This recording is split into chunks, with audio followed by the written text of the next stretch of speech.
Hello everyone, I welcome you to another video by Legacy IAS where we're going to discuss something that is gaining a lot of attention and a very important opportunity that India might have as far as its foreign policy, its stature in the world is concerned. And this is nothing but the G20 Summit that is expected to start in India in 2023. So let us understand firstly what this G20 meeting, this G20 group is. It's nothing but a group of these 20 countries which is acting as an intergovernmental forum comprising of all the major developed as well as the developing economies, which includes Argentina, Australia, of course, arranged alphabetically, Brazil, Canada, China, France, Germany, India, Indonesia, Italy, Japan, Republic of Korea, Mexico, Russia, Saudi Arabia, South Africa, Turkey, the UK, the United States, and the group European Union. As you can see in the map here as well, this group actually is something which accounts for the amount of revenue, amount of GDP that these countries put together contribute is actually 85% of the global GDP. So we are actually talking of one of the biggest economies of the world.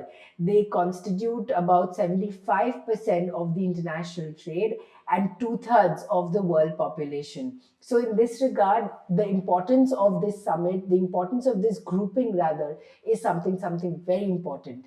As far as this G20 is concerned, there are several mechanisms through which it functions and operates.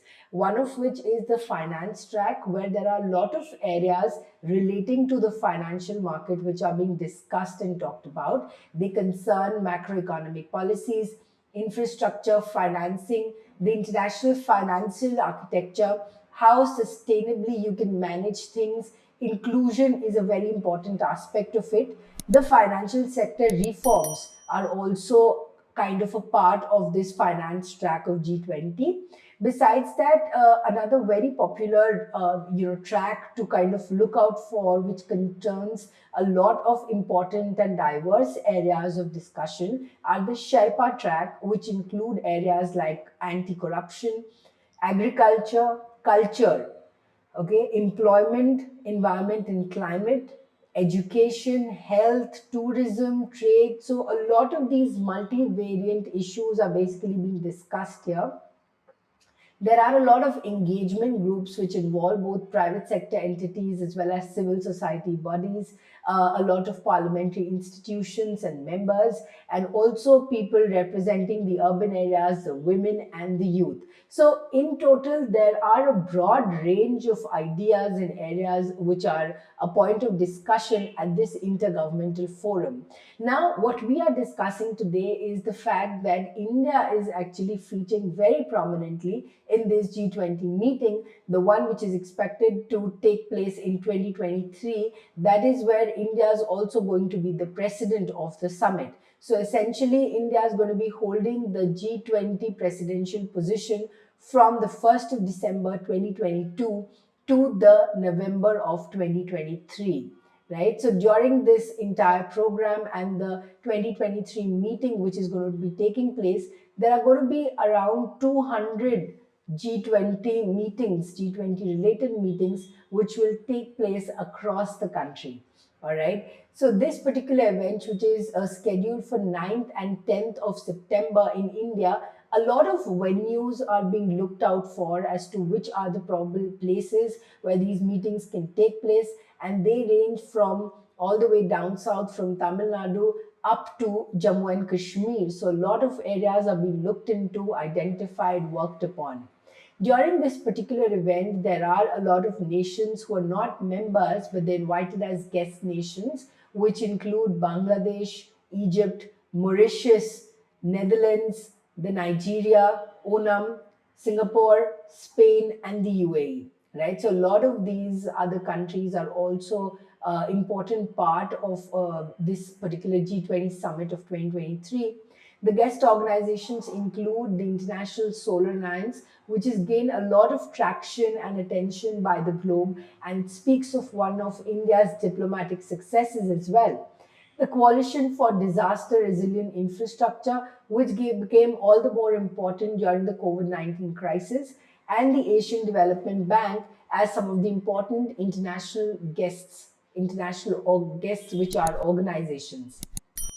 As far as the 2023 meeting is concerned, we're looking at discussion on some important areas, which include the empowerment of women, digital public infrastructure, which is an area of interest which the entire globe is actually looking out for.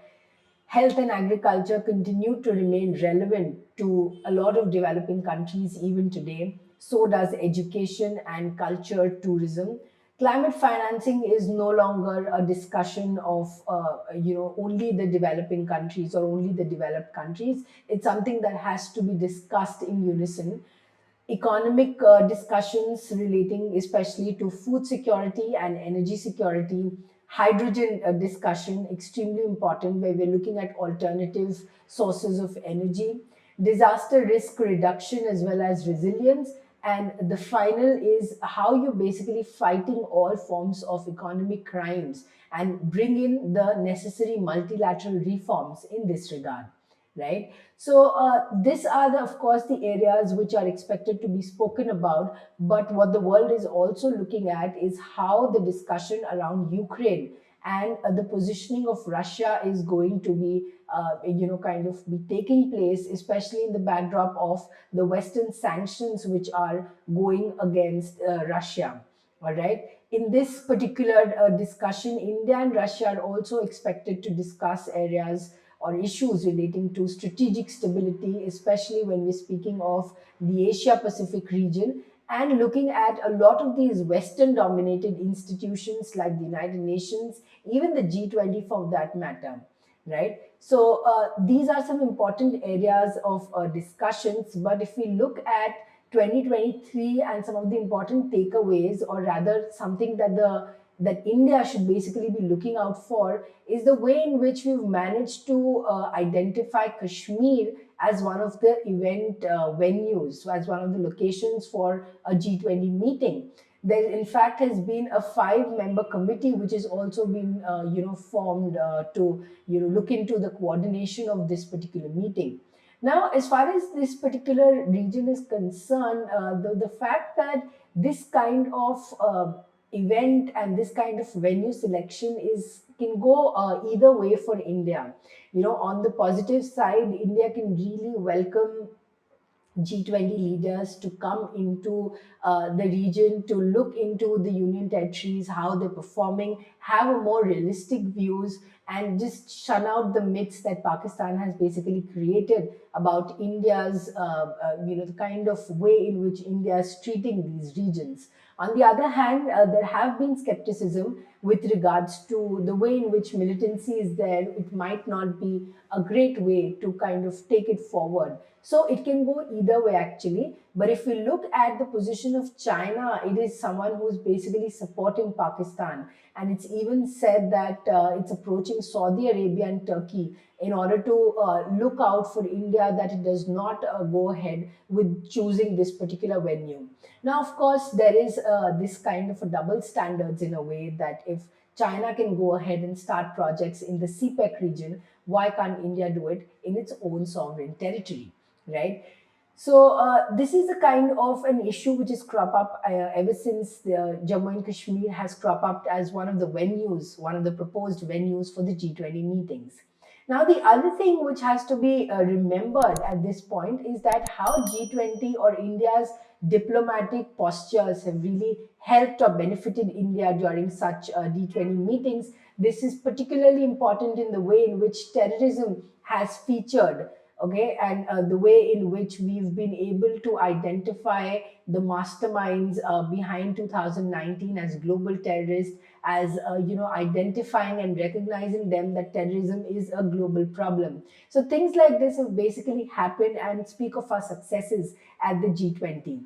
As far as this particular summit that's coming up next year, we have a lot of statements coming from the newly elected president on the G20 summit. She says that the multilateral cooperation that is taking place in this particular G20 summit should be based on the principle of inclusion, flexibility, and diversity. She also says that during India's presidency there, the G20 forum is basically going to be moving forward to strengthen your positions of multilateralism and global governance. And we're looking towards a much more peaceful, sustainable, and a prosperous world.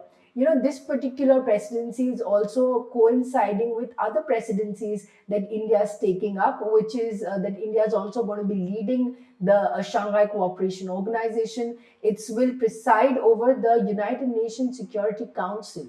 Okay, so these are other two very important multilateral and regional organizations which will, just put India standing in the world altogether. So a lot of countries are going to be looking out for India as far as 2023 is concerned. In fact, the chief economic advisor of the State Bank of India says that it's also going to help India provide a great opportunity to be a voice for all the developing nations. The way in which we are concerned about agriculture and food subsidies. So that is how we're essentially looking at India and India's performance and the G20 meeting of 2023.